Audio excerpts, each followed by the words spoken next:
Ես մի բան գիտեմ, որ Տիգրան Մեծից հետո խաղաղություն չի ելել հայ ազգի մոտ, թուրքերի հետ միշտ էլ պայմանագիր են կապել մեր թագավորները, ոչ մի անգամ խաղաղություն չի ելել, առաջինն էլ նրանք են դրժել իրանց խոստումը, թե մի ոնց գլի ես չեմ կարող ասեմ, կարող ամիլում ես չգիտեմ, բայց մինչև մի չեն պահել իրանց խոսքը, որպես մարդ, որպես ազգ, կամ դրանց ինչ կարելի է կոչել ես չգիտեմ, ոչ մի խոսքը չեն պահել իրանք։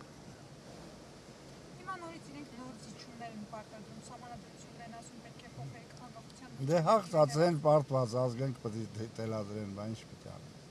Հա, ինչպիսի ղեկավար է պետք, որպեսզի տենց արագ խղճուկի դիրքերից հանդես չգա։ Փորձենք մենք էլ մեր շահը պահել։